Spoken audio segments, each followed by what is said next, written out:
हम कोई भी चैप्टर स्टार्ट करते हैं तो हम थोड़ा ग्रूमिंग करते हैं 1-2 दिन। उस ग्रूमिंग को आपको समझना चाहिए। ग्रूम करते हैं बच्चा को, उसमें डेवलप करते हैं, तब पढ़ाना शुरू करते हैं। तो आज आपको फिजिक्स का 3 ब्रांचेज हैं, क्लासिकल, रिलेटिविस्टिक और क्वांटम। इन तीनों में आपको ग्रूम करेंगे, क्योंकि रिलेटिविस्टिक इफेक्ट ही मैग्नेटिक फील्ड है। तो आपको हम थोड़ा सा बाहर भी जाएंगे, थोड़ा कभी कभी, फिर अंदर आ जाएंगे, लेकिन हम बात करेंगे कंप्लीट। बात आप समझिए, हमारी वर्ड को समझिए। हम फिजिक्स में बात करते हैं कंप्लीट। हम सिलेबस से थोड़ा पीछे भी जाते हैं, थोड़ा आगे भी जाते हैं, लेकिन बात के बीच में ब्रेक नहीं देते। ये चीज है तो थोड़ा सिलेबस से बाहर गए, फिर समझा दिए, फिर आ गए सिलेबस के अंदर। अब उसके चक्कर में रटना पड़े तो अच्छी बात नहीं, ये ध्यान देना। इसीलिए आपको थोड़ी सी रिलेटिविस्टिक फिजिक्स की नॉलेज होगी, क्योंकि आदमी जो है कहानियां बना देता है, कुछ बोल देगा रिलेटिविस्टिक में, बुक्स बोल देगा, टीचर बोल देंगे, उसके बाद तुम सुन हो जाता है कि क्या बोल रहा है मास्टर, लगता है हाई फाई टीचर है, कुछ भी बोल के बाहर निकल गया। उसी तरह होता है। इसीलिए आपको नॉलेज होनी चाहिए, बेसिक नॉलेज होना चाहिए। क्वांटम फिजिक्स का भी बेसिक नॉलेज होना चाहिए, रिलेटिविस्टिक फिजिक्स का भी बेसिक नॉलेज होना चाहिए, क्योंकि बहुत से टॉपिक इनसे रिलेटेड है। और भले आपके सिलेबस में नहीं है, रटवा दिया जाता है, लेकिन वहां पर उसी से उसको समझा ही जा सकता है। तो वहां हम और आप कुछ नहीं कर सकते। जो फिजिक्स है उसमें जाएंगे थोड़ी देर के लिए, फिर लौट के चल आएंगे। समझ गए?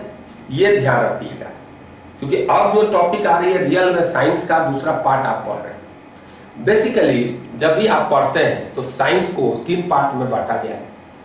एक पार्ट मैकेनिक्स होता है, अप टू रोटेशन, वो आप बेसिक लॉ सीखते हैं, उसका इंटरप्रिटेशन करके हम मैकेनिक्स 2 के लॉ बनाते हैं। जैसे बर्नौलीज थ्योरम है तो उसमें एनर्जी कंजर्वेशन लॉ लागू होता है। थर्मोडायनेमिक्स का लॉ है, फर्स्ट लॉ एनर्जी कंजर्वेशन पर बेस्ड है, यानी वहां कोई ना कोई बेसिक लॉ पर वह बेस्ड होगा। और इनसे जो लॉ बनता है उनकी, और ये जो बेसिक लॉ, इनके इंटरप्रिटेशन से जो एप्लीकेशन होता है वह क्लास 12 में पढ़ते हैं। और इनमें जो है ये सारे लॉ के इंटरप्रिटेशन से हम नया लॉ भी बना सकते हैं, या उस लॉ को बनाएंगे जिससे एप्लीकेशन हमें जनरल लाइफ में मिले। ओके, ये हमारी साइंस है, आपका सिलेबस है। इस सिलेबस को समझिए।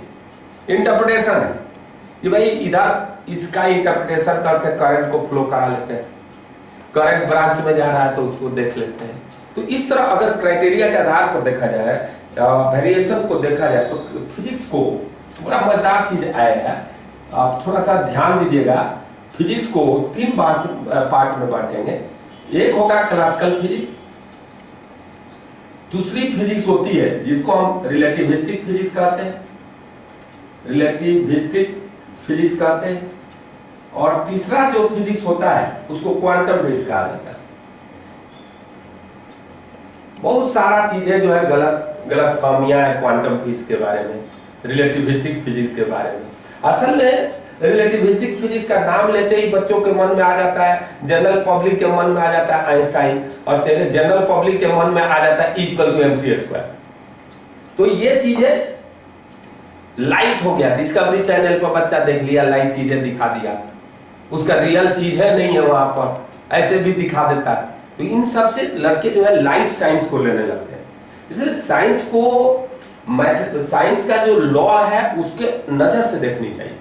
आपकी चश्मा लॉ की होनी चाहिए, न कि उससे मजा लेनी चाहिए। अरे मास एनर्जी में कन्वर्ट हो जाता है। अभी देखे होंगे कि ओ आइंस्टाइन, अरे गजब का लॉ दिया, मास एनर्जी में बदल देता है वो। अरे वो अपने घर से बदलने का फैक्ट्री लाया था कि बदल देता है। तो ये लॉ को आप इतनी लाइटली नहीं लें। बदलता है तो उसके पीछे कोई लॉ होता है, और उस लॉ के अनुसार मास कैसे बदल सकता है, हमारे बॉडी का मास कैसे बदल सकते हैं। मास थोड़ा स्पीड के साथ बदल सकता है, नहीं बदल सकता, ये पॉसिबल ही नहीं। कैसे बदलेगा? मॉलिक्यूल है, एटम है, वो कैसे बदलेंगे? नहीं। तो मेरा ये कहना है कि क्लासिकल फिजिक्स में पहले हम आपको बेसिक लॉ को इंटरप्रेट कराएंगे, then after that relativistic physics में जाएगा, उसके बाद क्वांटम फिजिक्स में जाएगा। और इसको हम लोग इसके बेसिक लॉ को सीखेंगे। ऐसा नहीं कि इसके लिए लागू होता है उसके लिए नहीं लागू होता है, अरे नहीं लागू होता है, वह लागू होता हो तो लिमिटेशन तूने बता दिया। ये लड़का आई, लड़की है, लड़की आगे बैठेगी, लड़का पीछे बैठेगा, लड़का आगे बैठेगा, लड़की पीछे बैठेगी, ऐसे कांड करके बता दिया कि क्लास में। उससे क्लास का क्या मतलब है भाई? कौन इंटेलिजेंट है, कौन बेवकूफ है, कैसे पता चलेगा भाई? टेस्ट लेना पड़ेगा। उसी प्रकार आपको लिमिटेशन बता दिया जाता है, हायर स्पीड के लिए लागू होता है, लोअर के लिए लागू होता है। अरे वो तो लागू होता है ना, लेकिन होता क्या है, ये साइंस है। इसलिए इसको बेसिक तौर पर आपको मैंने ये नहीं सोचना है यार हमको समझ में नहीं आएगा। हम तुम्हारे साथ हैं तो कुछ भी फिजिक्स में समझ सकते हो, हायर हो लोअर हो, सब बच्चा टाइप का रहेगा। तो मैं आपको बता रहा हूं क्लासिकल फिजिक्स में स्टडी जो होता है, नेचर में जो चीजें दिखाई देती है आपको, बॉल है, पैर से आपने मार दिया, ये सब है। इनको हम, जिनकी साइज अच्छी खासी होती है, जिनकी साइज ऐसे डिफाइन कर लो तो 10⁻⁻⁶ मीटर से उनकी लीनियर साइज बड़ी होनी चाहिए और उनकी कुछ साइज होनी चाहिए। जैसे इलेक्ट्रॉन है, इलेक्ट्रॉन का कोई साइज नहीं है। बहुत लोग बोलता है इलेक्ट्रॉन का रेडियस निकालो, तो यार किसी चीज का साइज कब होगा? जब उसका स्ट्रक्चर होगा। तेरे बॉडी का साइज हो सकता है क्योंकि तुम्हारे हाथ है, पैर है, नाक है, मुंह है, लेकिन इलेक्ट्रॉन का कोई स्ट्रक्चर ही नहीं है। एटम का साइज हो सकता है क्योंकि एटम में इलेक्ट्रॉन है, प्रोटॉन है, न्यूट्रॉन है। एटम में इलेक्ट्रॉन, प्रोटॉन, न्यूट्रॉन नहीं है, इलेक्ट्रॉन है और न्यूक्लियस है, तो एक स्ट्रक्चर बना है इलेक्ट्रॉन और न्यूक्लियस का। न्यूक्लियस का साइज हो सकता है क्योंकि न्यूक्लियस के अंदर प्रोटॉन न्यूट्रॉन है। लिसन टू मी, तो यहाँ रेडियस, लेंथ, ब्रेथ को आप डिफाइन कर सकते हैं। इलेक्ट्रॉन का कोई इंटरनल स्ट्रक्चर नहीं है। तो अगर कोई कहता है इलेक्ट्रॉन का साइज बताओ तो वो गलतफहमी है, बेवकूफी है। स्ट्रक्चर किसका होगा? जिसका कोई पार्ट हो, उसको तोड़ने पर 2-3 पार्ट निकले, उसको हम लोग साइज को डिसाइड करते हैं। तो इन सभी गलतफहमियों से धीरे धीरे बाहर निकल लिया। अब क्या है, क्लासिकल फिजिक्स में हम अच्छा खासा देखते, बॉल को मारना, फुटबॉल को पैर से मार देना, डंडा से किसी को 2-4 डंडा लगा देना, ये सब हम देखते हैं, नेचर में होता है, दिखाई देता है खाली आंखों से। लेकिन बहुत से ऐसे पार्टिकल्स हैं, इलेक्ट्रॉन है, प्रोटॉन है, सब एटॉमिक पार्टिकल्स हैं, जो बिहेवियर तो पार्टिकल का रखते हैं लेकिन उनकी बिहेवियर को हम देख नहीं पाते। तो हम फिजिक्स जनरल लगा करके और तब हम उसको देखने की कोशिश करते हैं। कोई दिक्कत? तो जो चीजें हम करने की कोशिश करते हैं तो वह चीजों को आपको समझना पड़ेगा। हम कोशिश करते हैं, लॉ लगाते हैं, कोशिश करते हैं, उनकी बिहेवियर को जानते हैं, जान भी जाते हैं, ऐसा नहीं कि नहीं जानते। तो ऐसे पार्टिकल्स को क्लासिकल फिजिक्स में पढ़ा जाता है। ऐसे क्लासिकल फिजिक्स में लार्जर साइज के पार्टिकल्स है, उनकी स्पीड लाइट के रिस्पेक्ट में बहुत कम होनी चाहिए। बहुत कम माने कोई बॉडी 10⁶ मीटर पर सेकंड से जा रहा है तो कोई दिक्कत नहीं, क्लासिकल फिजिक्स लगेगा। माने स्पीड 10⁶ मीटर पर सेकंड के ऑर्डर का भी हो तभी क्लासिकल फिजिक्स लग जाएगा। आपको स्पीड दे दे या कोई 10⁶ मीटर पर सेकंड टॉलरेबल नहीं है, परंतु दे दिया, उसके लिए लागू होगा। कब यह लागू नहीं होगा? जब आपकी speed 50% of speed of light हो गया, तो उस समय थोड़ा रिलेटिविस्टिक वेरिएशन आ जाता है। इसीलिए उस समय आपको क्लासिकल फिजिक्स का लॉ नहीं लागू होता है। लेकिन मैं बकबक करते जा रहा हूं, लेकिन जो बताना चाहिए मैं बता ही नहीं पा रहा हूं कि क्लासिकल फिजिक्स में ठीक है, ओके, इसका लिमिटेशन है कि भाई स्पीड कम होनी चाहिए। कम का मतलब ये नहीं कि 2 और 4 मीटर पर सेकेंड, 10⁶ मीटर पर सेकेंड, 10⁷ नहीं कहेंगे, लेकिन 10⁷ मीटर पर सेकेंड तक ले भी लगा दोगे तो कोई अंतर नहीं आएगा, खास वेरिएशन कोई खास नहीं आता है। डर खत्म करो।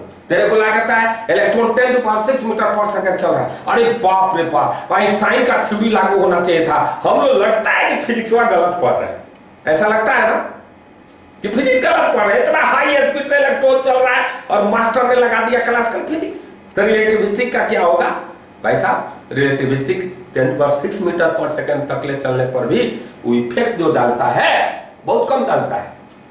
वो सही है कि थोड़ा सा चेंज होगा, लेकिन वो इतना चेंज कम होता है कि छोड़ भी देंगे तो काम चलेगा। सही है? यानी कहने का मेरा मतलब है कि फास्ट रेंज में क्लासिकल फिजिक्स लागू होता है। हम मजाक उड़ा देते हैं, थोड़ी सी फिजिक्स हम जान जाते हैं तो पीछे वाले फिजिक्स को मजाक उड़ा देते हैं। जिसने दुनिया पर राज किया इतने दिन तक क्लासिकल फिजिक्स, उसका मजाक उड़ा करके रख देते हैं, अरे सब गलत चीज है, रिलेटिविस्टिक में जाकर के सब गलत हो जाएगा, क्वांटम फिजिक्स पढ़ेंगे तो गलत हो जाएगा। ऐसा बात नहीं है, सब फिजिक्स सही है जो आपको पढ़ाई होता है, हर का अपना इंपॉर्टेंस है। और इसका बहुत वाइड रेंज है। स्पीड की बात करो तो मैंने बोला ना 10⁶ मीटर पर सेकंड तक ले कोई अंतर नहीं करेगा, क्लासिकल फ्रीज लगा सकते हैं। ओके, साइज बड़ी होनी चाहिए, 10⁻⁶ मीटर से बड़ी होनी चाहिए। हम कह रहे हैं साधारण जो ऑब्जेक्ट देखते हो तुम उसमें लगा लो, गाड़ी चल रहा है, बैल चल रहा है, भैंस चल रहा है, आदमी चल रहा है, सब में लगाओ, कोई दिक्कत नहीं। सवाल यो है कि क्लासिकल फिजिक्स की बात हम कर रहे हैं तो एक चीज आपको मैं बताऊं, क्लासिकल फिजिक्स का सबसे अच्छा चीज जो है वह है Newton's first law. Newton's first law ये क्लासिकल फिजिक्स का सबसे बड़ा लॉ है, Newton first law. Newton first law जो है और न्यूटन सेकेंड लॉ में बच्चे जो है जनरली गलतफहमी के शिकार होते हैं। जब सिंपल किताब पढ़ते हैं, चाहे आप 9th-10th की बुक्स पढ़ कर आते हैं तो उसमें लिखा रहता है कि Newton first law is special case of Newton second law. सभी किताबों में नहीं लेकिन बहुतेरे में लिखा रहता है कि Newton first law is special case of Newton second law, और न्यूटन सेकेंड लॉ से न्यूटन फर्स्ट लॉ बच्चा प्रूव करते रहता है बैठकर। तो लिसन टू मी, आपको आज मैं बता रहा हूं मैथमेटिक्स में जो मैथमेटिक्स आप लगाते हैं और फिजिक्स में जो लगाते हैं दोनों में अंतर है। मैथमेटिक्स में जो है कोई भी a इक्वल टू m में आप लिखते हैं तो f m और a तीनों वेरिएबल चीज है। हम f को एक वेरिएबल मान लेंगे, वहां पर आंख नहीं होता, मैथ को आंख नहीं होता। मैथ बनाते हो तो आंख थोड़ा है, उसमें f है, वेरिएबल है, f के जब x लिख देगा तो वो वेरिएबल ही मानेगा। लेकिन जब आप फिजिक्स में मैथ लगाते हैं तो कंडीशनल है। मैथ फिजिक्स का मैथ जो है हो सकता है कि मैथ के अनुसार जो चीज सही है फिजिक्स के साथ 100% गलत हो। जस्ट फॉर एग्जांपल आप न्यूटन सेकंड लॉ जब पढ़ते हैं तो क्या करते हैं, लिखते हैं F equal to m। Okay, ये लिखते हैं, ये न्यूटन का सेकंड लॉ है कि F इक्वल टू m है, जिसको प्रूव करने की जरूरत नहीं है, कोई पूछता भी नहीं कैसे हुआ है। तो लड़का F इक्वल टू dp/dt लिख देता है। अबे बेवकूफ, वही तो ये अभी है, लेकिन ये खोपड़ी में न्यूटन का आया कैसे? तो ठीक है, ये F इक्वल टू m है, वैलिड है, परंतु एक बंदा बोलता है कि F इक्वल टू m है, क्या ये सही है? तो मेरे को तो ये सही नहीं लगता है। F इक्वल टू m है, सही हो भी सकता है, नहीं भी हो सकता है ये, लेकिन मैथ के अनुसार अगर F इक्वल टू m है तो न्यूटन फर्स्ट लॉ क्या कहता है, किसी बॉडी में अगर इनिशियल वेलोसिटी है तो वो कांस्टेंट वेलोसिटी चलते रहेगा जब तक कोई एक्सटर्नल फोर्स नहीं लगे, यानी वेलोसिटी कांस्टेंट रहेगा, यानी एक्सेलरेशन क्या रहेगा, 0। तो अगर हम बात करें कि अगर a 0 कीजिएगा तो f 0 आ गया, कह रहा ना कि कोई अगर एक्सटर्नल फोर्स नहीं लगे यानी f 0 होगा, तो उसका वेलोसिटी कांस्टेंट रहेगा यानी एक्सेलरेशन नहीं होगा। तो न्यूटन सेकंड लॉ में आप जैसे ही कर रहे हैं f 0 हो जा रहा है कि नहीं, चाहे f 0 करने पर a 0 हो जा रहा है क्योंकि मास फाइनाइट है। तो क्या ये sentence F equal to m है अगर लिखा जाए कि F इक्वल टू m है, that implies a0 f0, that implies a equal to 0 f equal to 0, तो क्या ये सही होगा? ये सही नहीं होगा। मैथ में सही होगा, यानी a0 रखोगे तो f0 आ जाएगा, तो मैथ में ये सही सेंटेंस होगा, फिजिक्स में ये सही नहीं है, 100% गलत है। क्योंकि F इक्वल टू m है, क्या इसकी वैलिडिटी को चेक करना पड़ेगा नेचर में, ये कंसेप्ट की बात करता है, यह मैथ की बात नहीं करता। हमें F इक्वल टू m ही में फर्जी लगता है, क्योंकि a विजुअलाइज नहीं है, a प्रोड्यूस किया जाता है on the basis of force, इसलिए इक्वेशन होना चाहिए a equal to f by m actual में। क्योंकि लड़का को आगे जाकर कंफ्यूजन होता है कि m एक फोर्स हो जाएगा, कहीं कहीं सोच रहे हैं m फोर्स है, अरे m लगा दो फोर्स है, कह देता है, लेकिन वो a में ये रिलेशन है। असल में यहाँ पर हमारे पास अवेलेबल क्या है, f है, m है, ये हमारे कंट्रोल में चीज है, a कंट्रोल में नहीं है। तो a हम पैदा नहीं करते, हम f और m हमारे पास अवेलेबल है, उसके आधार पर a को डिसाइड करते हैं। अब सवाल है कि यह इक्वेशन सही है कि गलत, तो ये इक्वेशन सही नहीं है, 100% गलत है। अगर इसमें कोई कंडीशन पुट नहीं किया जाए तो हम एक्सपेरिमेंट करके देख रहे हैं। देखिए कि पहले हम validity of Newton first law को चेक करते हैं। हम लॉ को इंटरप्रेट कराना सिखाएंगे, क्योंकि यहाँ पर उनको डायरेक्ट यूज करोगे तुम, तो ये नहीं कहेगा कि नहीं जानते थे। तो मैं आपको बताना जो चाह रहा हूं उसको समझिए अच्छा से, कि अगर न्यूटन फर्स्ट लॉ की बात करोगे तो जैसे ये न्यूटन फर्स्ट लॉ की बात हो रही है उसमें आपको समझिए न्यूटन फर्स्ट लॉ क्या कहता है कि कोई पहले न्यूटन फर्स्ट लॉ कहता है उसको चेक करते हैं कि किसी बॉडी पर अगर एक्सटर्नल फोर्स नहीं लगाओगे तो उसमें एक्सेलरेशन पैदा नहीं होगा। यही ना कह रहा है न्यूटन फर्स्ट लॉ। तो न्यूटन फर्स्ट लॉ को थोड़ा चेक करने की जरूरत है। ठीक है, यह बॉल है, इस पर कोई एक्सेलरेशन नहीं है, एक्सेलरेशन 0 है। कौन देख रहा है? यहां पर जमीन पर जो बैठा हुआ आदमी ग्राउंड पर है। अर्थ को फिक्स मानो, अभी आप मानो कि अर्थ ना रोटेट करती है ना कुछ करती है, अर्थ फिक्स है, फ्लैट है। अर्थ स्फेरिकल भी नहीं है, फ्लैट है। नियर द सरफेस देख रहे हो, ये फ्लैट है। कोई पूछा अर्थ कैसा है? फ्लैट है, जैसे दिखाई दे रहा है। एक्चुअल साइड ये स्फेरिकल है, लेकिन इतना कम डिस्टेंस से देख रहे हो तो फ्लैट है, फिक्स है, नहीं मूव कर रहा है। न सन का चक्कर लगा रहा है, न अपने ओन एक्सिस के बाहर चक्कर मार रहा है। तब इसको इनर्शियल मान सकते हैं एक सर्टेन कंडीशन पर। तो हम इसको चूंकि इनर्शियल फ्रेम मान रहे हैं, इसलिए अर्थ को मानेंगे कि ना ये रोटेट कर रही है, ना सन का चक्कर मार रही है, फिक्स है, फ्लैट है। तभी जी ऐसे लगा सकते हैं चारों। हम एस्यूम करेंगे क्योंकि रेडियस अभी इनफाइनाइट, यहां से आप देख रहे हो तो इसके रिस्पेक्ट में इसकी रेडियस इनफाइनाइट है, तो फ्लैट मान सकते हैं। है तो स्फेरिकल एक्चुअल में, परंतु बहुत दूर जाने के बाद आपको इस पर कर्विंग को लेना जरूरी है, तो जी का डायरेक्शन भी बदलने लगे। तो मैं ये जो बात बोल रहा था, तो इन बातों में आपको सोचना पड़ेगा, समझना पड़ेगा कि मैं क्या बोला। तो एक दूसरा पॉइंट आप समझो कि ये इस चीज में कि जब आपको न्यूटन फर्स्ट लॉ में को चेक कर रहे हैं, तो यह ग्राउंड पर ऑब्जर्वर बैठा है, इसको रेस्ट में देखा, तो इसका एक्सेलरेशन 0 है। जैसे आपका एक्सेलरेशन 0 है, तो आप क्या समझते हैं? अब बात को आप समझो। तो जब एक्सेलरेशन इसका 0 है, जब इसका एक्सेलरेशन 0 है, क्या कर रहा है? लाइन क्या ये चलेगा इस तरह कनेक्शन इन्वर्टर से, बस। तो यह जो है आपको एक्सेलरेशन 0 होगा, तो ये इनर्शियल फ्रेम है और एक्सेलरेशन 0 है। तो एक्सेलरेशन जब 0 है तो इस पर फोर्स भी 0 होना चाहिए। तो ठीक है, इधर एक फोर्स T है, इधर mg है, तो ये T mg को बैलेंस कर रहा है, नो प्रॉब्लम, ठीक है, बैलेंस कर रहा है, तो नेट फोर्स 0 है। T और mg बैलेंस कर लिया। परंतु इसी बॉल को एक ट्रेन में लटका दीजिए, एक कार में, और यह एक्सेलरेशन इधर दे दीजिए उस कार में, और आप इस कार में बैठे रहिए और तब इसको देखिए। तो आप देखोगे इस कार में यह जो है गुड़िया, ऐसे यह बॉल लटका रहेगा।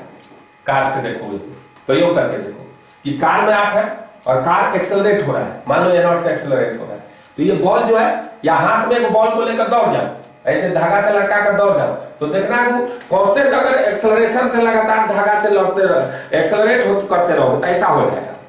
हो जाता है कि नहीं? तो अगर मान लो कि इस कार में यह गुड़िया लटका हुआ था, एक बॉल लटका हुआ था, और इस कार में तुमने बैठ गया, तो तुमको यह कार यह कैसा नजर आएगा?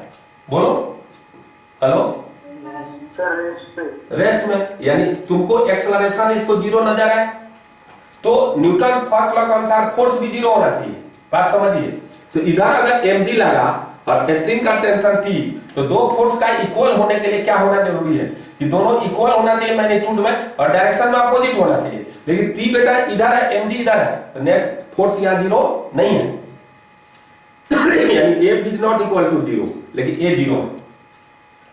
तो ऐसा फ्रेम जिसमें ग्राउंड के रिस्पेक्ट में एक्सेलरेशन या डिक्सेलरेशन है, उसमें न्यूटन फर्स्ट लॉ नहीं वैलिड होगा क्या?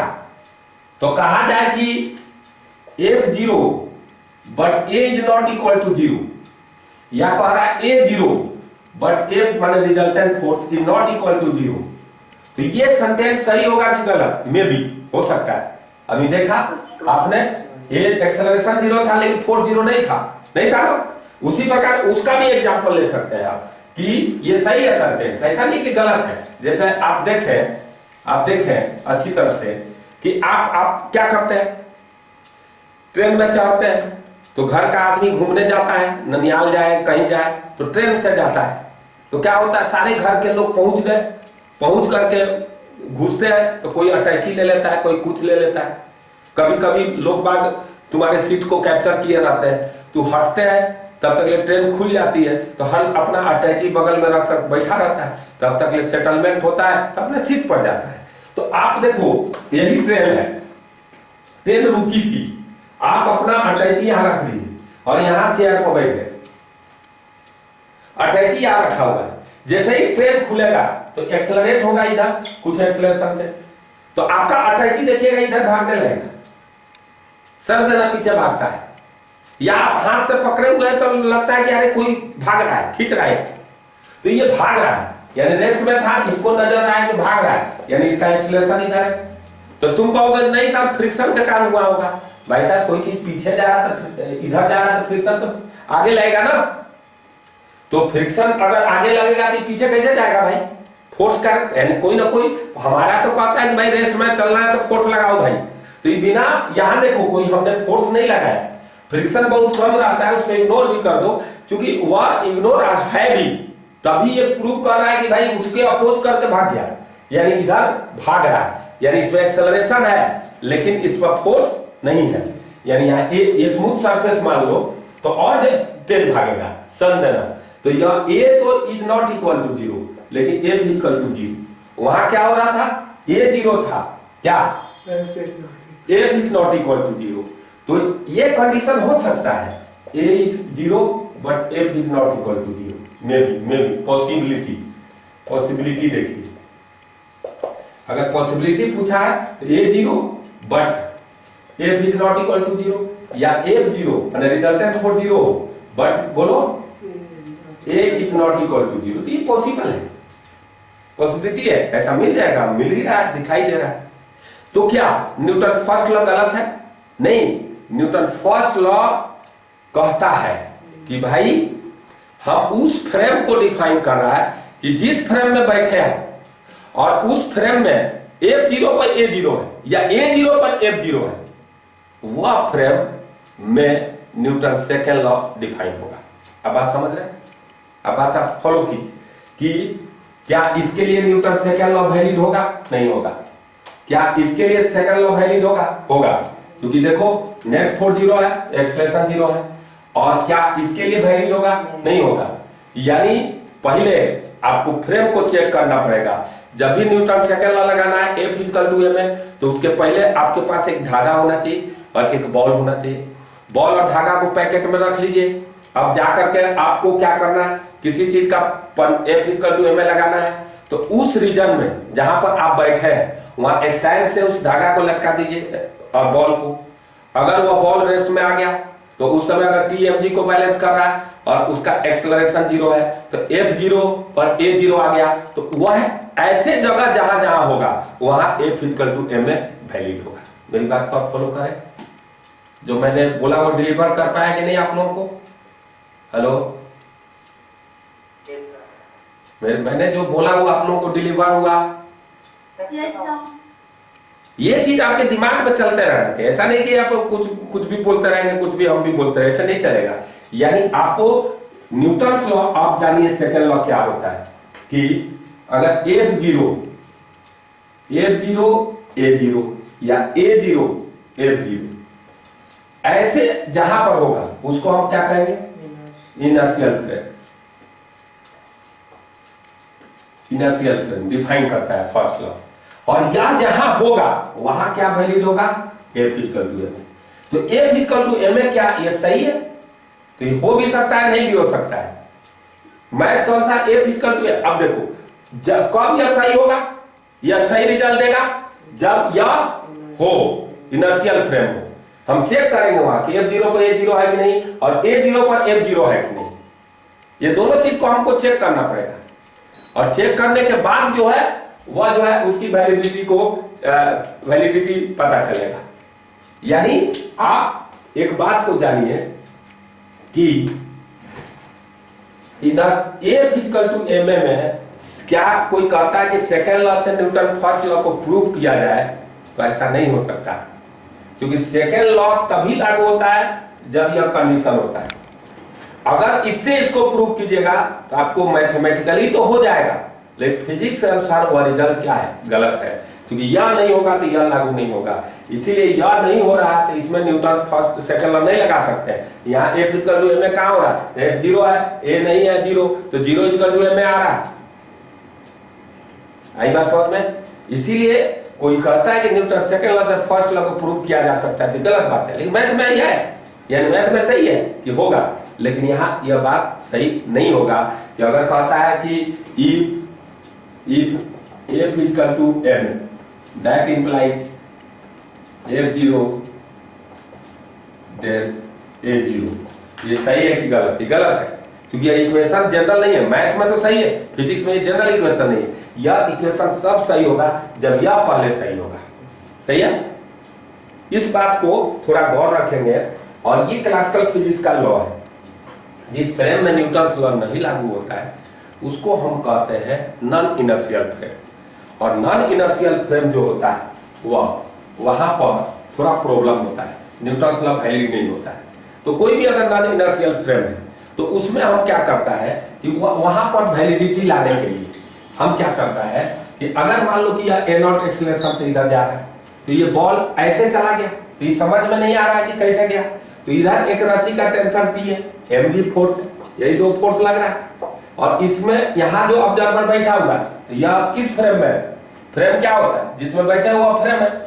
ये कार में बैठे हो, कार के लिए फ्रेम है, और ये ग्राउंड के रिस्पेक्ट में एक्सेलरेट हो रहा है, तभी तो लागू नहीं हो रहा। तो जिस फ्रेम में एक्सेलरेशन होता है उस फ्रेम में न्यूटन फर्स्ट लॉ वैलिड नहीं होता है। और न्यूटन फर्स्ट लॉ वैलिड नहीं होगा तो नेचुरल है कि न्यूटन सेकंड लॉ अप्लाई नहीं कर सकते उसमें। कैसे बोलने का तरीका मेरा सुनो, वहां न्यूटन फर्स्ट लॉ वैलिड नहीं होता है क्योंकि वहां f0 पर a0 नहीं होता है, a0 पर f0 नहीं होता है। और Newton first law Newton second law apply होगा कि नहीं ये कोई कहता है तो क्वेश्चन ही गलत है। न्यूटन फर्स्ट लॉ जहां लागू होगा वहीं पर न्यूटन सेकंड लॉ लागू होगा। इसलिए नॉन इनर्शियल फ्रेम में न्यूटन सेकंड लॉ तो लागू हो ही नहीं सकता, क्योंकि फर्स्ट लॉ लागू नहीं हो रहा। अब फर्स्ट लॉ ग्राउंड बनाता है, उसका बैकग्राउंड बनाता है, माहौल बनाता है कि यहाँ न्यूटन सेकंड लॉ आने वाला है। जैसे नहीं होता है कि कहीं सीएम आने वाला आता है तो वहाँ पुलिस वुलिस आकर दौड़ने होने लगता है, नेता जिंदाबाद मना लेते हैं, तो क्या बना रहा है? माहौल बना रहा है, तब एंट्री मारता है सीएम। नहीं तो कोई नहीं रहा, सीएम आ जाए तो धोती पहनने लगता है फटाफटा, कोई वैल्यू नहीं, कहेंगे चल। तो उसी प्रकार यहाँ पर वह बैकग्राउंड है, इसको समझिएगा। अब यहाँ क्या होता है कि अगर नॉन इनर्शियल फ्रेम हो गया, उसमें न्यूटन लॉ वैलिड नहीं है, तो यहाँ पर क्या होता है, थोड़ा सा चेंज लाना पड़ता है कि ये जो एक्सेलरेशन है और इसका मास m है, इसके करस्पॉन्डिंग एक फोर्स लगता है इधर m ये फोर्स नहीं है, एक मैथमेटिकली कंस्ट्रक्ट फोर्स है। इसको क्या कहते हैं? बोलो बोलो, mathematically construct force. Construct force ये कोई फोर्स नहीं है, लेकिन इसका एक्शन फोर्स है टाइप का था। बिना फोर्स से ढकेले कोई चल नहीं सकता है, ये यूनिक चीज है। ये फोर्स नहीं है, कोई लगा नहीं रहा है, खींच नहीं रहा है, तो मजा तो आ नहीं रहा, पुल पुश फोर्स कहा जाता है। फिर भी ये क्या किया, इस बॉल को टेढ़ा कर दिया। तो ये m इस बॉडी का मास और इसका एक्सेलरेशन, जबकि m में भी अगर कहोगे तो जिस बॉडी का मास होता है उसी का एक्सेलरेशन होता है। तो यहाँ पर ये क्वांटिटी यहाँ अगर लगा दिया जाए तो अब न्यूटन लॉ वैलिड हो जाएगा। तो यहाँ पर क्या होता है कि अगर नॉन इनर्शियल फ्रेम है तो इनर्शियल कब होगा? जब यह होगा। तो इनर्शियल फ्रेम में F इक्वल टू m होता है, ठीक है। यहां जो होता है ना नॉन इनर्शियल फ्रेम में F प्लस F स्यूडो, ये मैथमेटिकली कंस्ट्रक्ट फोर्स है, known as pseudo force, known as pseudo force. मतलब जनरल भाषा बना देंगे तुमको फिजिक्स का, कहीं आया हुआ है स्यूडो फोर्स लगा देंगे। अब इसको किताब फिक्सियस फोर्स लिख देता है, इमेजिनरी फोर्स लिख देता है, क्योंकि इंडिया में बोलने की आदत बहुत है, आदमी बोलता बहुत है। जिसको नॉलेज भी नहीं है ना वो बैठ का भाषण देते रहेगा, जिस चीज का नॉलेज नहीं है उस पर भी कुछ बोल देता है। यहाँ हर आदमी को सजेशन देने के लिए तैयार आता है। यूट्यूब चैनल पर देखता है कोई कुछ वो करके, कोनो कपड़ा को ऐसे टेढ़ा करके, कोनो गाली देकर, कोनो लात मार करके कुछ डालते रहता है। उसको बीमारी है, उसको नाम कमाना है, काम नहीं करना है, वो अपना काम नहीं करेगा। हमें बहुत लोग बोला कि ऐसा वीडियो डालिए, वैसा वीडियो डालिए, आपका नाम बहुत हो रहा है। हम बोले फिजिक्स का मास्टर है, जो भी डालेंगे फिजिक्स से रिलेटेड डालूंगा, कोई देखे चाहे नहीं देखे। IIT पढ़ा रहे, उसी लेवल का चीज है, डालूंगा, लिचड़ाई वाला तो करूंगा नहीं मैं। नहीं देखता है कि वो जो है डिजिटल बोर्ड लगा दिया, जैसे टीवी नहीं होता है उसमें आता करके, तो आज का सुबह का समाचार वाले अब आएगा, एकदम धर धर धर धर धर धर लगेगा, जे पूरा टीवी फटने वाला आज तक आ गया। तो वह माहौल विचित्र तरह का बनाता है, मतलब आर्टिफिशियल दुनिया में ले जाता है, नेचुरल नहीं लगता है, नहीं लगता है। तो न्यूज चैनल पर पढ़ता है न्यूज तो कैसे लगता है, पूरा लगता है कि चिपकाया हुआ है, वो खाली मुंह दिखाई देता है कि बटर बटर कर रहा है, लगता है उसका भी फोटो चिपका दिया है उसमें। तो नेचुरलिटी नहीं है उसमें, आपको नेचुरली चीजों को सोचना पड़ेगा। और आपको, आप साइंस के स्टूडेंट है तो आपको साइंस का स्टूडेंट जैसा ही एक्टिंग करना पड़ेगा। आर्ट्स के स्टूडेंट टाइप का नहीं कर सकते हैं कि नचनिया टाइप का नाच भी लिया पढ़ भी लिए, नहीं चलेगा। तो आपको मैं बताऊं, थोड़ा सा ध्यान दीजिए कि मैथमेटिकली कंस्ट्रक्ट फोर्स है, इसको लोग इमेजिनरी फोर्स कहते हैं, फिक्सियस फोर्स कहता है, लेकिन ये शब्द हमको अच्छा नहीं लगता है।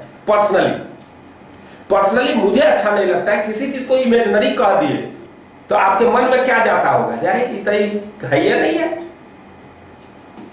लेकिन याद रहे कि इसकी बिहेवियर जो है ना एकदम फोर्स जैसा होता है नॉन इनर्शियल फ्रेम में। नॉन इनर्शियल फ्रेम में ये रियल फोर्स के साथ ऐड होता है, और अगर नॉन इनर्शियल फ्रेम में अगर स्यूडो फोर्स के द्वारा वर्क नहीं लीजिएगा तो आप वर्क इनर्जी थ्योरम भी नहीं लगा सकते। इसीलिए ये मैथमेटिकली कंस्ट्रक्ट फोर्स है, फोर्स नहीं है। ये नया एक थोड़ा सुंदर एक वर्ड आपको दे रहा है, मैथमेटिकली कंस्ट्रक्ट फोर्स, या इसी को स्यूडो फोर्स कहा जाता है। फिक्सियस है, इमेजिनरी है, ये सब फालतू की बात है। इसका नाम है स्यूडो फोर्स, यह फोर्स नहीं है, नाम है स्यूडो फोर्स। किसी का नाम सूर्य प्रकाश है तो सनलाइट थोड़े बोलेंगे, उसे सनलाइट थोड़े निकलने लगेगा ना, ठीक है। ये भी है फोर्स टाइप का कोई चीज है, मैथमेटिकली कंस्ट्रक्ट एक इक्वेशन आ रहा है। जब हम आपको गैलेलियन जीटी यानी गैलेलियन ट्रांसफॉर्मेशन से भी चलते हैं तो वो फोर्स आ जाता है नॉन इनर्शियल फ्रेम में, जो आपको न्यूटन लॉ में मैं बताऊंगा, फ्रेम से चलूंगा तो, ठीक है। तो मैं ये कहने वाला था कि नॉन इनर्शियल फ्रेम में फोर्स प्लस एफ स्यूडो। अब ये फोर्स स्यूडो फोर्स को फोर्स नहीं कहेगा, क्या कहेगा, एक मैथमेटिकली कंस्ट्रक्ट फोर्स है। यानी हम चाहते हैं सवाल बनाना नॉन इनर्शियल फ्रेम में, तो न्यूटन लॉ से हटकर फोर्स के हट करके एक और क्वांटिटी आ जाता है जिसका कोई बैकग्राउंड नहीं है कि हम कह सकते हैं कि कौन लगाया क्या किया, लेकिन उसकी बिहेवियर नॉन इनर्शियल फ्रेम में फोर्स टाइप का ही होता है, इसीलिए उसका नाम दिया गया। अब मान लो कि कोई आदमी है, पता नहीं चल रहा लड़का है कि लड़की है। अब एक दिन हम जा रहे थे, एक लड़का पीछे से, मैं कार से जा रहा था, अब कार से बुलेट पर बैठा हुआ था आदमी, और बाल इतना बड़ा एकदम मुरैठा जैसे लड़की बांधती है बांधे हुए था। तो मैंने सोचा गली मुंह से आता है ना ये छोटा सा, चीज दुनिया बदल गई, साला लड़की भी बुलेट चला रही है। तो मैंने स्पेशली गाड़ी को धीरे धीरे करके और गाड़ी से मुंह को मोड़ा, नहीं समझे, कार से ही मुंह मोड़ करके उसको देखे कि कैसी लड़की है भाई, बुलेट चला रही है और तगड़ा बने पर्सनालिटी। बाद में पता चला वो लड़का था, लेकिन पीछे से हूबहू एकदम लड़की लग रहा था वो। अब बात आप समझ रहे हैं कि नहीं। तो मैं यो कह रहा हूं कि कोई भी आदमी जो है, कोई अगर लड़का है तो उसका नाम श्रुति कुमारी नहीं रहेगा, नैनी कुमारी नहीं रहेगा, उसका नाम जवाहरलाल रहेगा, उसका नाम अमर कुमार रहेगा, उसका नाम जो है तुम्हारा सुनीता नहीं रहेगा, सुमित्रा नहीं रहेगा, ऐसा नहीं रह सकता। क्यों, अब बात आप फॉलो कर रहे हैं। उसी प्रकार या इसकी बिहेवियर जो है ये फोर्स नहीं है, लेकिन इसकी बिहेवियर कैसा है, फोर्स टाइप का है, इसीलिए इसका नाम भी हम देंगे फोर्स टाइप का। इसीलिए लोग नाम दे दिया स्यूडो फोर्स। और स्यूडो फोर्स नाम है, उससे कोई मीनिंग निकालने की कोशिश ना करें प्लीज। उसका नाम है, काय के लिए फालतू कर। तुम लोग का क्या है कि किसी चीज के पीछे पड़ करके उसकी जिंदगी बर्बाद कर देता है, और उसके साथ साथ हम लोग भी खुद बर्बाद हो जाते हैं। इतना मैंने फालतू चीजें जोड़ देते हैं हम लोग उसके साथ। तो ये है, तो है कोई चीज, लेकिन इसका बिहेवियर है फोर्स टाइप का, लेकिन है नहीं फोर्स यहाँ।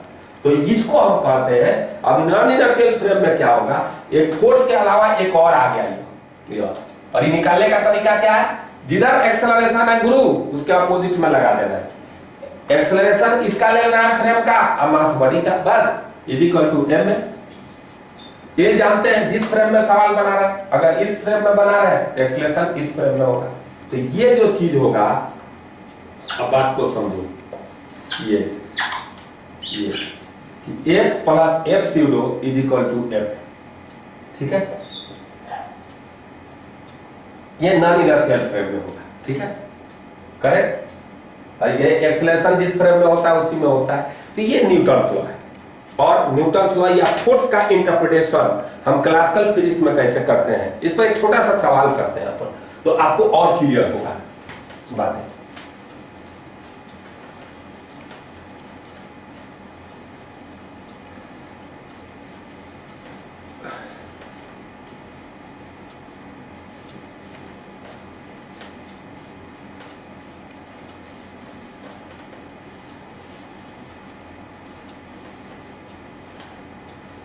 थोड़ा सा आप आशीर्वाद दे तो हम थोड़ा सा इसमें कुछ करते हैं, एक एक क्वेश्चन करते हैं।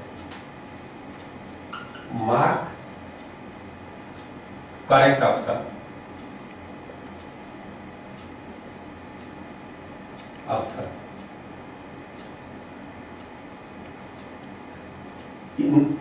छोड़ो, करेक्टर किया जाता है in non inertial frame, in non inertial frame. पहला लिखेंगे एफ इक्वल टू एम, कौन सही है इक्वेशन। दूसरा F equal to d by d. तीसरा F equal to a equal to d by D.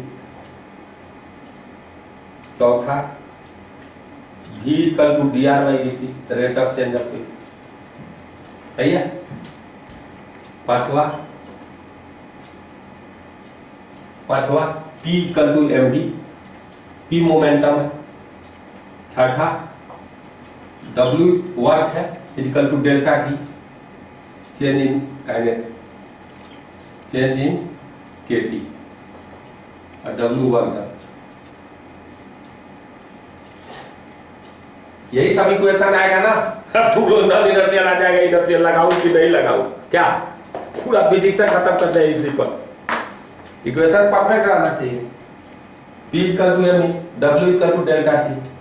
6 में W external equal to delta U plus delta T plus delta X. ये change in potential energy, जो नहीं जानता है जान लो, लिख लेना change in potential energy, change in kinetic energy plus heat loss, change in potential energy plus change in kinetic energy plus heat loss, W external, सही है, हो गया। 7 में देखो W is equal to minus delta E, W conservative is equal to minus delta E, conservative work done by internal WIC, 7 हो गया। WIC is equal to delta minus delta U, ठीक है। WIC क्या है, वर्क डन बाई इंटरनल मैंने system के अंदर force हो, जैसे यह ब्लॉक है और यह ब्लॉक है और यह स्प्रिंग जुड़ा है, इधर के एक्स लग रहा है इधर के एक्स, तो यह इस सिस्टम का इंटरनल फोर्स हो गया स्प्रिंग। और यह कंजर्वेटिव है तो ओके, नॉन कंजर्वेटिव है तो ओके, लेकिन कैसे होता है ये बता दिया आपको। अब 2 मिनट आप लोग लिख लो, तो हम थोड़ा सा इसको भी खाना खिला दूं। तुम लोग को चटा तो नहीं रहा कि हेलो हेलो गाइस, हेलो, सब सो गया काजी? समझा रहे हैं सही कि सोच रहा है कि चाट रहा है, हैं?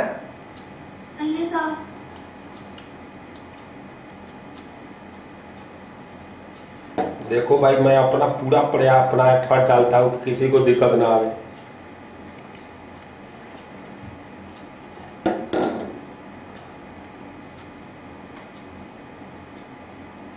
अच्छा चीज दी है ना, बन जाएगा सबका। Non inertial frame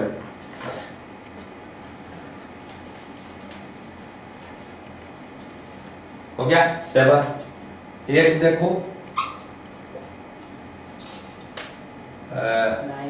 W9 WNC is equal to non conservative INC। ये क्या हो गया, इजिकल टू क्या होता है माइनस डेल्टा H है, यानी WINC is equal to work done by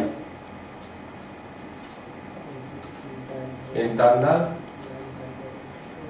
non conservative force.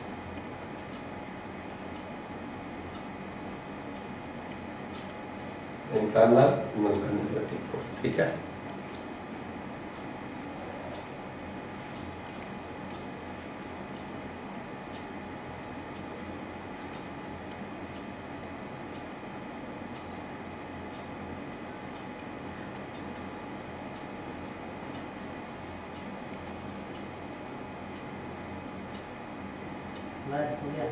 हाँ चेक करो इसमें कौन कौन लागू होगा, कौन कौन नॉन इनर्शियल फ्रेम में लागू होगा, ये देखना है। 4 5 6 7 8 4 5 6 7 पहला तो लागू नहीं होगा, ठीक है। ये दूसरा ये भी लागू नहीं होगा, और F0 पर A0 ये भी नहीं लागू होता, क्या A0 पर F0 वो भी लागू नहीं होगा है? ये भी लागू नहीं होगा। F equal to dp by dt नहीं लागू होगा, एक क्या चीज है, दो समझे, ये भी लागू नहीं होगा, ये भी नहीं होगा। A equal to dp by dt हाँ लागू होगा, क्योंकि इसको लॉ से नहीं है, ये डेफिनेशन है। Acceleration is the rate of change of velocity, this is definition, this is not law. Quantity दो तरह से आती है, एक बाय लॉ आता है और बाय डेफिनेशन आता है। तो डेफिनेशन को फिर हमेशा क्या लेना देना है भाई, क्या, तो ये डेफिनेशन से आ रहा है, इसीलिए ये लागू होगा। देखो तो गलती कितनी छोटी छोटी चीजें में हम लोग गलती करते हैं। ये लागू होगा कि नहीं होगा, बाय डेफिनेशन है, rate of change of position velocity होता है, तो ये बाय डेफिनेशन आ रहा है, ये भी एप्लीकेबल होगा। ये लागू होगा कि नहीं होगा, क्योंकि डेफिनेशन है। इंटरनल कंजर्वेटिव फोर्स के द्वारा जो वर्क डन होता है सिस्टम पर, work change in negative change in potential energy के बराबर होता है, delta U change in potential energy, तो ये लागू होगा। P equal to mv by definition है, तो लागू होगा। देखो दो एक लाइन बोल दिए तो पकड़ाने लगा कि नहीं कि लॉ है या बाय डेफिनेशन है, और 6 होगा सही है, 6 होगा कि नहीं, नहीं होगा। W equal to delta T है, यह डेफिनेशन नहीं है। Net work done equal to change in kinetic energy होता है, तो ये जो है सिर्फ इनर्शियल फ्रेम में होता है, नॉन इनर्शियल में लागू नहीं होता है।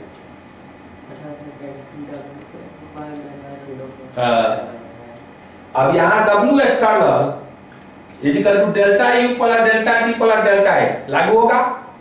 एक्सटर्नल एजेंसी जो वर्क कर रही है और चेंज इन पोटेंशियल एनर्जी, ये W एक्सटर्नल एजेंसी, जैसे देखो यह है और इस पर एक फोर्स लग रहा है, इसको सिस्टम लोगों तो एक्सटर्नल एजेंसी कौन हो गया F, तो उसके द्वारा वर्क डन इसके बराबर होता है, तो ये लागू होगा नहीं होगा, क्योंकि यहाँ यह कब लागू होगा जब इनर्शियल फ्रेम हो, तो ये भी लागू नहीं होगा, ये होगा। ये तो इंटरनल नॉन कंजर्वेटिव जो वर्क करता है वो हीट लॉस के बराबर होता है। वो तो हीट लॉस थोड़ा बदल जाएगा, फ्रेम बदलोगा। आपकी माता जी खाना बना रही है, खाना बनाने में 1 किलो गैस लगता है, वो साइकिल पर चढ़ कर बनाने लगेगी तो 2 किलो लगेगा।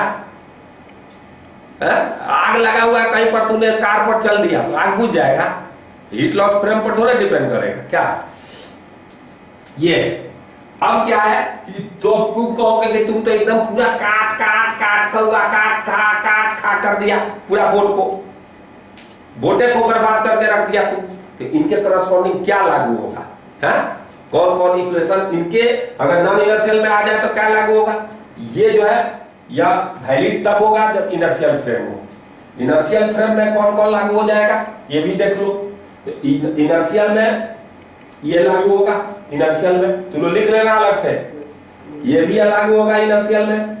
ये तो डेफिनेशन है, कहीं भी लागू होगा, ये भी लागू होगा, जो हम ठीक इधर कर रहे हैं सब लागू, ये भी लागू होगा, ये भी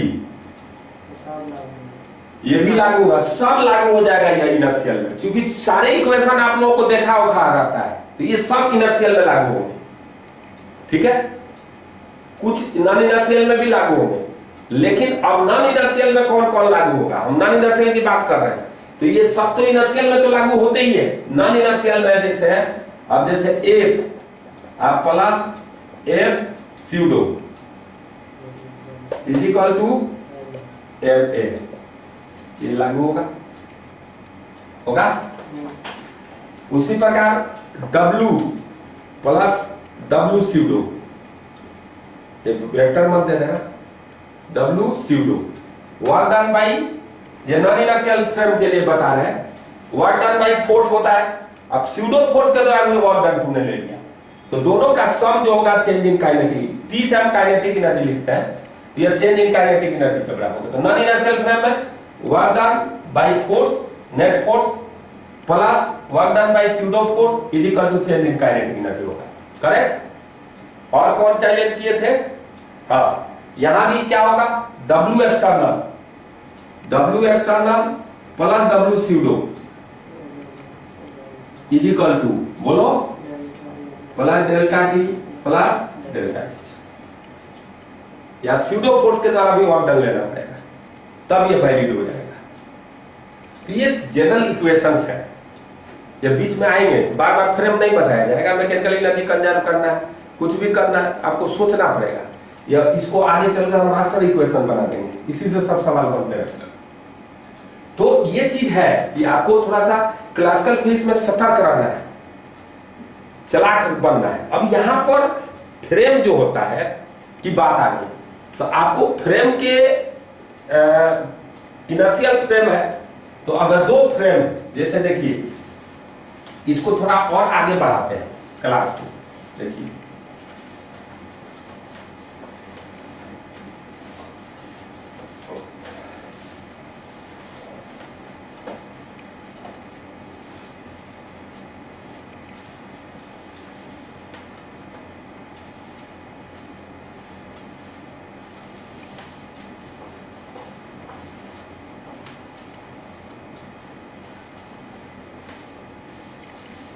थोड़ा सा ध्यान दीजिए कि यहां पर दो इनर्शियल फ्रेम है, तो उसमें कैसे लॉ लागू होगा, कैसे कंपेयर करेंगे। तो यहाँ एक जीटी होता है, गैलीलियन ट्रांसफॉर्मेशन। क्या होता है जीटी, जीटी का फुल फॉर्म क्या है, गैलीलियन ट्रांसफॉर्मेशन। इससे चलता है, यहाँ कोऑर्डिनेट सिस्टम में चेंज करोगे ना, कोई फ्रेम जैसे ट्रेन चल रही है, तो ग्राउंड पर बैठा है, तो ट्रेन में एक फ्रेम बैठा है और ग्राउंड पर, तो दोनों में कोरिलेट कैसे करोगे, तो वहां जो यूज करेगा वो गैलीलियन ट्रांसफॉर्मेशन के थ्रू होगा। किसके थ्रू होगा, गैलीलियन ट्रांसफॉर्मेशन से। तो आप गैलीलियन ट्रांसफॉर्मेशन के बारे में थोड़ा सा जानिए। देखिए पहले हमको क्या करना पड़ता है, फ्रेम को सिंक्रोनाइज करना पड़ता है।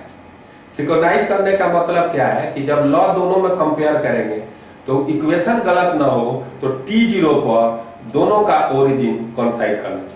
दो फ्रेम ले रहे हैं, हम क्या किए कि दो फ्रेम चूज किए, एक यह है मेरा कार, और कार में ही खींच दिया ऐसा x1 डैश y1 डैश, ठीक है। ये कार है और ये कार चल रहा है इधर V0 से बाहर, ठीक है। ये कार फ्रेम हो गया। कार में हम लोग कार है, कार के जमीन पर x एक्सिस खींच दीजिए, y एक्सिस खींच दीजिए। अब इस फ्रेम में कोऑर्डिनेट किसी चीज का निकाल देंगे, तो वह इस फ्रेम में हो गया उसकी पोजीशन क्या, कार में खींचा हुआ रहेगा। क्लियर हो रहा है। और ग्राउंड पर भी है, जैसे ग्राउंड है, ये ग्राउंड फ्रेम है, तो ग्राउंड पर कोऑर्डिनेट बन लो, ये o डैश हो गया और ये क्या हो गया o, ये ग्राउंड फ्रेम हो गया। तो किसी का पोजीशन चाहे कुछ भी बताना होगा तो x डैश ये फिक्स हो गया ग्राउंड में, ग्राउंड चल नहीं रहा, हमारे इनर्शियल है, अभी है इनर्शियल हो सकता है तो रोटेट कर रहा है, उसको कंसीडर करोगे। तो ये ग्राउंड फ्रेम हो गया। हम अर्थ फ्रेम पढ़ाएंगे, बहुत अच्छा लगेगा तुम लोग। अर्थ फ्रेम क्या होता है हम पढ़ाते हैं, रिजल्ट निकालते हैं उसका, निकाले भी थे अर्थ फ्रेम। तो ये x डैश हो गया, यह y डैश हो गया, अर्थ में फिक्स है। अब इसमें कोरिलेट करना होगा, तो आपको पहला पॉइंट क्या है, कि T0 पर दोनों के ओरिजिन को कोइंसाइड होना चाहिए, यानी O dash should coincide at T=0, तभी वह कर सकते हैं। ये कंडीशन डालना पड़ेगा पहले, O and O dash should coincide at T=0। ये सब चीज बच्चा जो है इग्नोर करके चलता है। आप फिजिक्स को क्या करते हैं, थोड़ा लाइट कर देते हैं, गंभीर बनाइए इसको। ये जो है जैसे कोई कहता है ऐसे करोगे तो ऐसे बन जाएगा, बहुत चीजें हैं कि तुमको लाइट कर देता है। 30-40 को एलिमेंट है पीरियोडिक टेबल में, उसको रटने के लिए तुम क्या गाना गाता है, तेरे बिना जिंदगी, तेरे मने तितरियम, क्या कहते रहता है लड़का। 40 वो चीज याद नहीं कर सकता है। एक समय मोबाइल नहीं होता था तो लोग टेलीफोन नंबर 40 याद कर जाता था। 40 को दोस्त का तो नाम याद है होगा कम से कम, और वह याद करने के चक्कर में कम से कम किसी को याद करोगे तो दिमाग में तो उसका फिगर बनता है। अगर हाइड्रोजन याद करोगे, चाहे CH4 चाहे कुछ भी याद किया, तो उसका स्ट्रक्चर थोड़ा तो घुसता होगा दिमाग में, नहीं घुसता है? तो बेवकूफ लोगों को नहीं घुसता होगा। हाँ, कुछ भी तो होगा।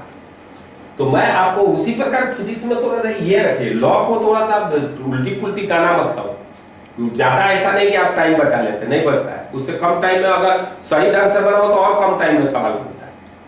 तो मैं ये कह रहा हूँ कि गैलीलियन ट्रांसफॉर्मेशन, कोई भी ट्रांसफॉर्मेशन जब करेंगे, इवन रिलेटिविस्टिक में भी करेंगे, तो सिंक्रोनाइज करना पड़ता है फ्रेम को। और सिंक्रोनाइज करने का तरीका है T0 पर दोनों फ्रेम का क्या होना चाहिए, ओरिजिन कोइंसाइड करना चाहिए। यानी अभी जो है दोनों का ओरिजिन यहीं पर T0 पर। अब किसी T टाइम पर ये तो यही रह जाएगा, और ये फ्रेम क्या होगा, आगे बढ़ गया, ट्रेन आगे बढ़ गई। हाँ, यह X1 हो गया और इधर X1 डैश आ गया, वो डैश यहाँ आ गया, और ये Y हो गया Y1, और यह Y1 डैश आ गया। तो मैं बता रहा हूं कितना ये आगे चला गया V0T से।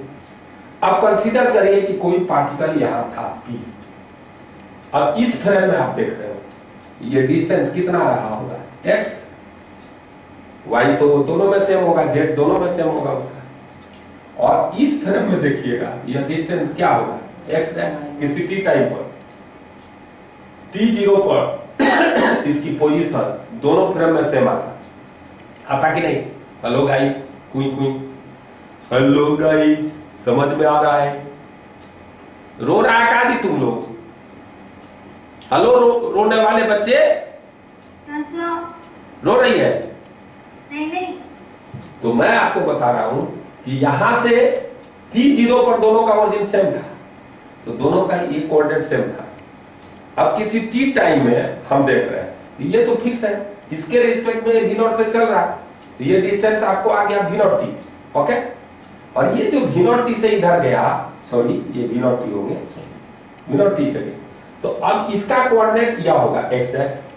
अब कोरिलेट कर सकते हैं, तो ये दोस्त क्या है, पूरा X है और यह X डैश है, तो यह X को आप लिख सकते हैं, बोलिए X डैश, हाँ X डैश प्लस V0T, बोलिए।